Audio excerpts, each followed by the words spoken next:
Assalamualaikum warahmatullahi wabarakatuh. Waalaikumsalam. Selamat pagi, ya, salam sejahtera untuk kita semua dan juga salam sehat selalu bagi kita semua. Izinkan pertama mungkin saya menyapa para narasumber ya, pembicara yang akan menjadi narasumber di webinar pagi hari ini. Ada Pak Denny Daruri. Selamat pagi Pak Denny, ada Pak Priyo Santoso.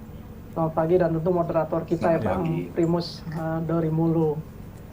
Pertama tentu patut kiranya selalu kita panjatkan puji syukur kehadirat Allah Subhanahu wa taala yang alhamdulillah atas berkah dan rahmatnya, sekalipun Bang Primus, Bapak Ibu sekalian di Berita Satu, kita semua tidak dapat menyelenggarakan kegiatan-kegiatan secara fisik tatap muka karena ada pembatasan.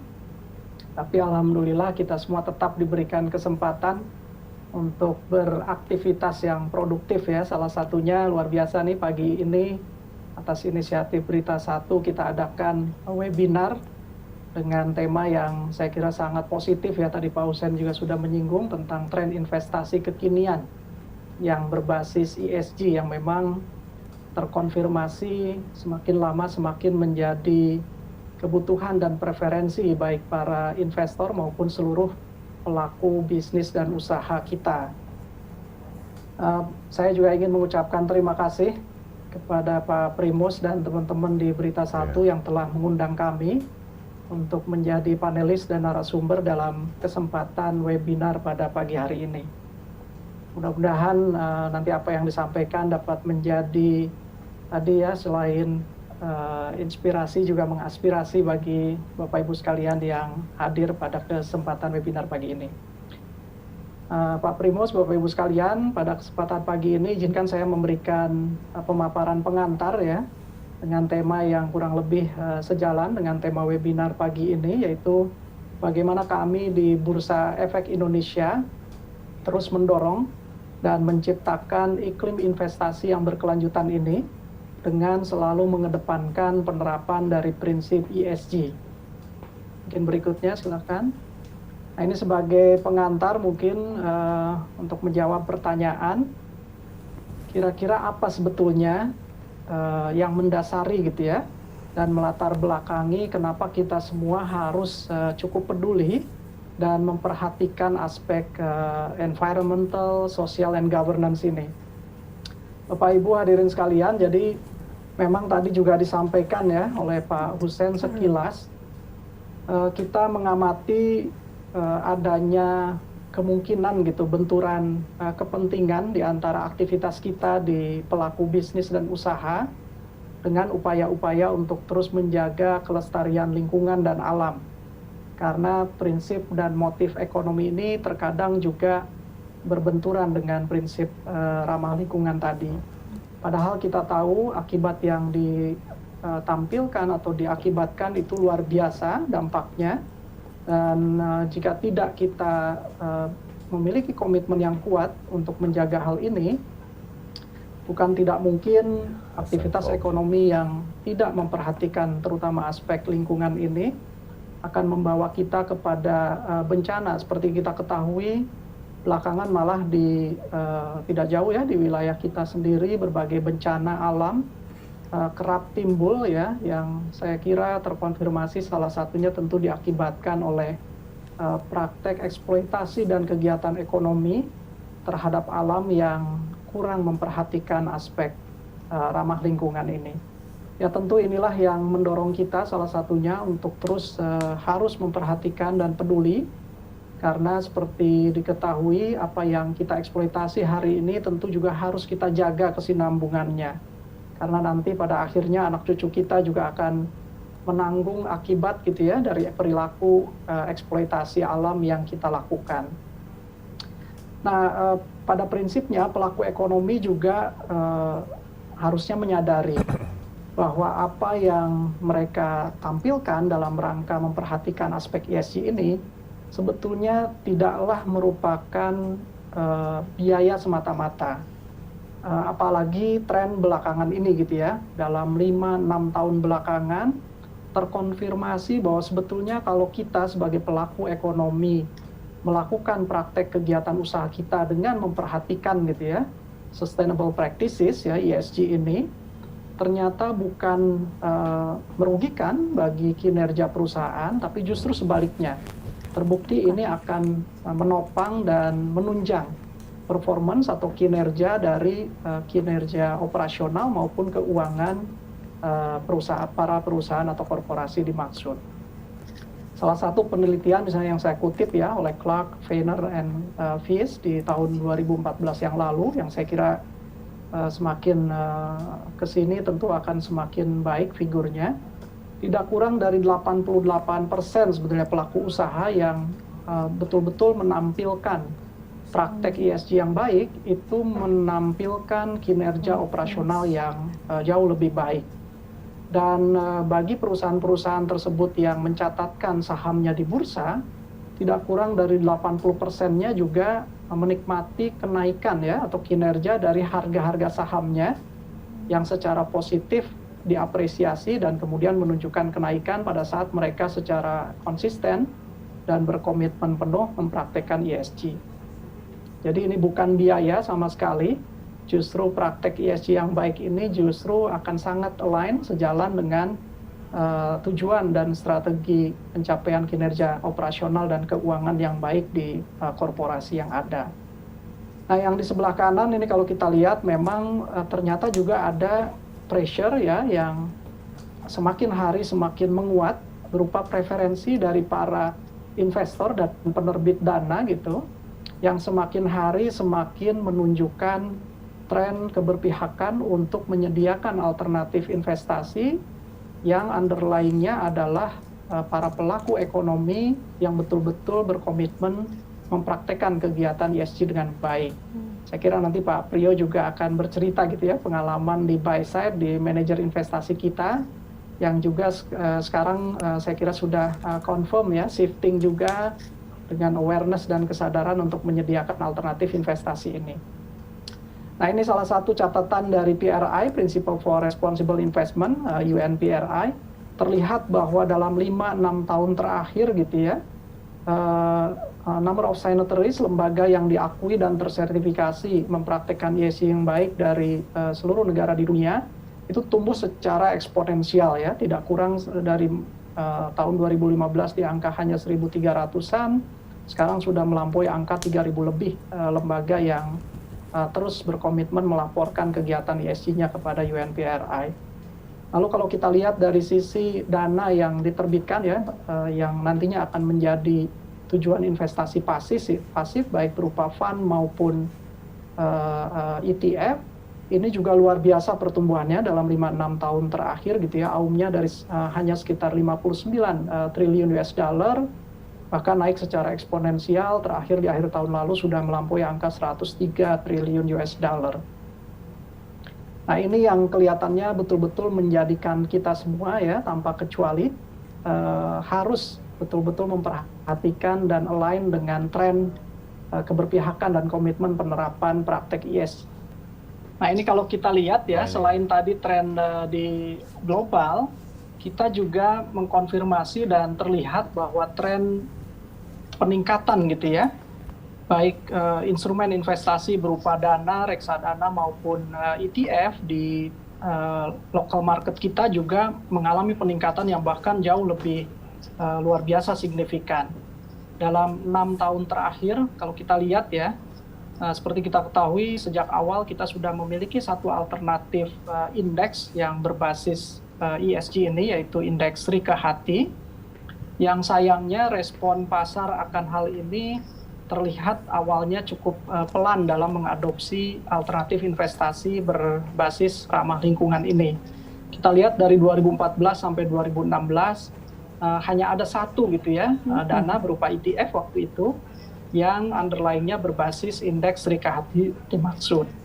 Tapi kalau kita perhatikan 3 tahun terakhir ya, mulai 2018, kami di bursa sangat fokus gitu untuk memberikan awareness dan mendorong gitu ya penggunaan dana dan underlying index yang berbasis ESG ini, sehingga kita lihat ada respon yang sangat positif terutama dari teman-teman Pak Priyo nih di buy side, para manajer investasi bersama para investor, terutama institutional investor, yang sudah mulai menunjukkan minat investasi dengan preferensi pada pelaku usaha yang menerapkan prinsip ESG, mulai merespon dengan baik gitu ya. Terbukti di tahun 2018 meningkat menjadi ada 7 setidaknya dana dan ETF yang berbasis indeks ESG dimaksud, dan kemudian di tahun 2019 bahkan meningkat lagi menjadi 10, dan di akhir tahun lalu sudah ada tidak kurang dari 14 dana, reksadana maupun ETF yang berbasis indeks ESG ini. Nah, kalau kita lihat AUM-nya juga luar biasa.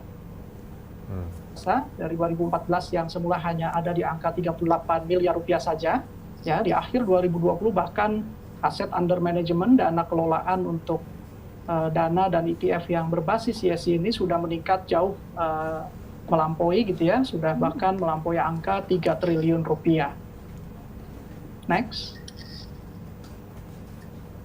Nah, kalau kita lihat bagaimana respon bursa sendiri. Nah, kami di bursa memang betul-betul melihat ini sebagai tren yang harus betul-betul kita kedepankan, karena selain motif ekonomi yang tadi juga ternyata sejalan, kami percaya bahwa salah satu peran bursa adalah menjadi role model gitu ya, yang dalam hal ini juga mendorong seluruh stakeholders, terutama di pasar modal kita, untuk bersama kami terus mengedepankan praktek-praktek penerapan ESG yang baik dalam kegiatan usahanya.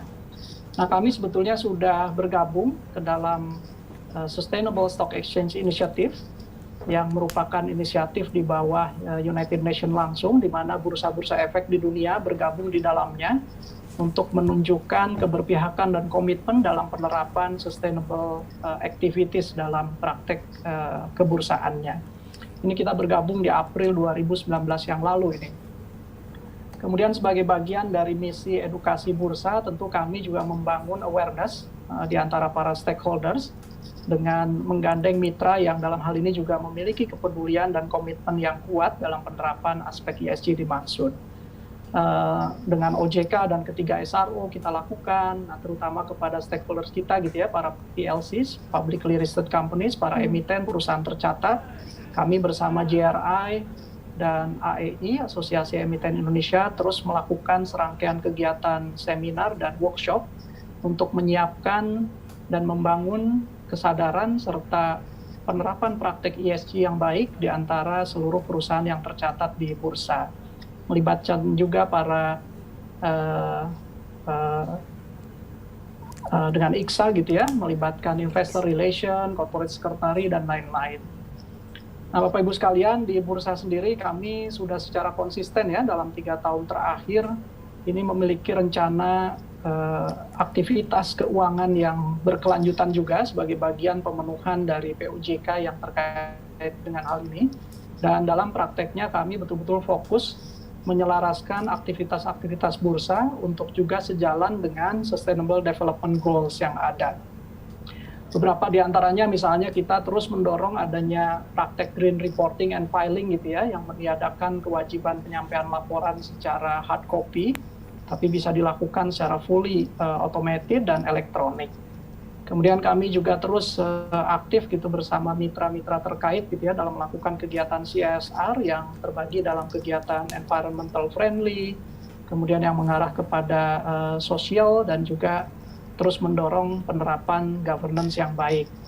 Di antaranya misalnya mensupport kegiatan ASEAN Corporate Governance Scorecard dengan memberikan awareness dan edukasi serta workshop kepada para PLCs kita, emiten-emiten kita, agar mereka terus memapping kegiatan corporate governance-nya terhadap framework yang ada di dalam konteks ASEAN Corporate Governance Scorecard dimaksud.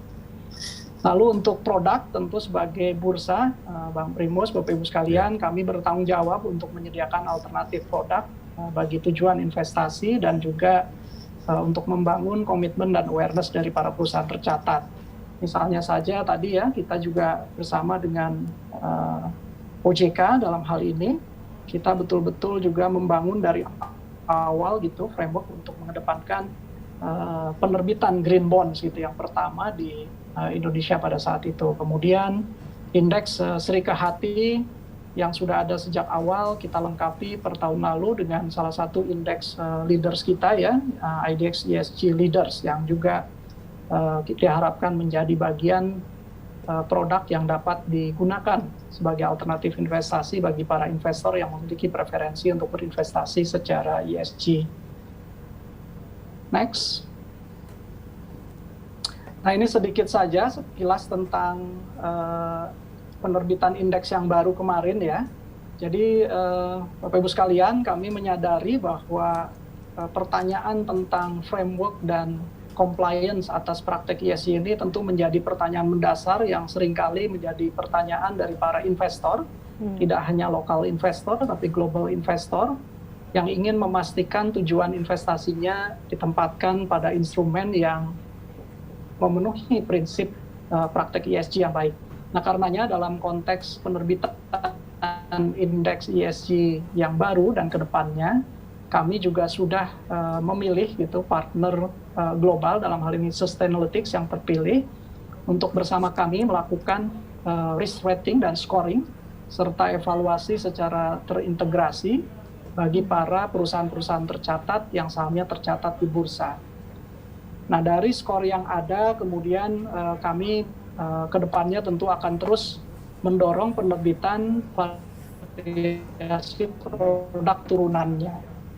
Pertama kemarin misalnya dalam bentuk indeks gitu ya, di mana ESG Leaders Index yang beranggotakan 30 saham yang diambil dari konstituen IDX 80 menjadi anggota dari IDX ESG Leaders.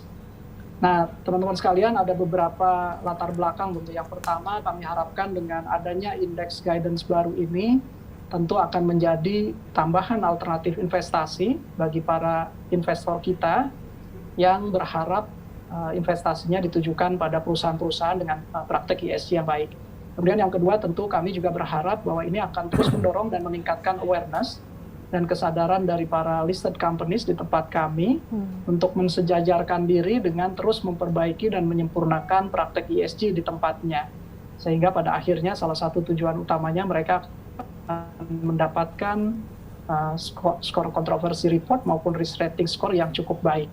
Dan terakhir tentu kami menyediakan hal ini untuk para buy side gitu ya, dalam hal mereka berminat untuk menggunakan basis underlying ESG index ini untuk membentuk reksadana misalnya, atau produk ETF dan lain-lain, yang tentu pada akhirnya akan menjadi alternatif investasi yang bisa ditawarkan kepada para investor. Dan terakhir tentu ini adalah juga ditujukan untuk para global fund yang semakin hari terkonfirmasi semakin peduli dalam penempatan dananya dengan misalnya memasukkan kriteria pemenuhan ESG ini ke dalam salah satu kebijakan dan strategi investasinya. Sehingga kita harapkan bursa kita, para perusahaan tercatat kita tidak ketinggalan dan menjadi tujuan investasi yang baik dari para fund manager besar dimaksud. Next. Nah, ini sekilas secara teknis. Memang yang pertama ini indeks ESG Leaders tadi sudah kami terbitkan di 14 Desember 2020 yang lalu. Secara singkat ini kita ambil dari konstituen yang cukup baik ya, anggota dari IDX 80, di mana ini adalah 80 saham yang top liquid, jadi likuiditasnya terbaik di bursa kita, dan juga secara fundamental tidak memiliki catatan tertentu. Kemudian bersama Sustainalytics kita lakukan integration review, di mana kemudian akan terbit kontroversi report ya, yang menunjukkan apakah perusahaan-perusahaan dimaksud mendapatkan laporan kontroversi dalam praktek ESG-nya. Lalu kemudian berikutnya secara detail berdasarkan framework yang ada dilakukan risk rating scoring atas pemenuhan praktek ESG-nya. Barulah kemudian kami ambil 15-30 saham-saham terbaik dalam konteks risk rating yang terbaik untuk menghuni dan menjadi anggota dari IDX ESG Leaders ini. Nah, mungkin itu yang bisa saya sampaikan sebagai pengantar, Bang Primus, Bapak Ibu sekalian. Mudah-mudahan nanti pada saat kesempatan elaborasi lebih lanjut, tanya jawab, nanti kita bisa sampaikan pemaparan yang lebih detail lagi. Terima kasih, saya kembalikan ke Bang Primus. Silakan. Sebelum saya ke Pak Prio, saya make sure lagi. Jadi IDX ESG Leaders Index itu sekarang ini ada berapa saham? 30 atau 80? Berapa saham tadi, Pak? Sekarang ini 30 saham. 30 saham. 30 saham yang diambil, jadi universe-nya gitu Bang Primus, bahan dasarnya gitu ya. Itu kita ambil dari 80 saham penghuni IDX 80, ya kan? Jadi IDX 80 sendiri kita tahu sudah merupakan selected stocks yang diambil dengan kriteria utama adalah top liquid dan secara fundamental maupun aspek pengawasan transaksinya kita anggap cukup govern atau wajar. Nah, dari 80 saham terbaik ini, kemudian kita lakukan pemilihan berdasarkan praktek ESG-nya sehingga tersaring 30 saham yang menghuni IDX ESG Leaders. Ditargetkan berapa, Pak, dari 750 emiten gini? Ditargetkan akan menjadi berapa anggotanya, Pak? Rencananya, Pak? Ya, sebetulnya kami dalam konteks jangka panjang ini tanpa kecuali Bang Primus kita ingin mengajak seluruh ya, tanpa kecuali sekali lagi seluruh perusahaan tercatat di bursa ya 700 lebih saat ini untuk betul-betul memiliki kesadaran dan menyelaraskan kegiatan usahanya dengan praktek ESG yang baik. Jadi dalam jangka panjang nanti kami akan punya IDX ESG global yang mencakup keseluruhan saham-saham yang tercatat. Nah, tentu pada saatnya kita ingin membangun dulu awareness ini dan kesiapan dari para perusahaan tercatat sebelum nanti kami lakukan kegiatan screening dan scoring yang detail terhadap mereka semuanya.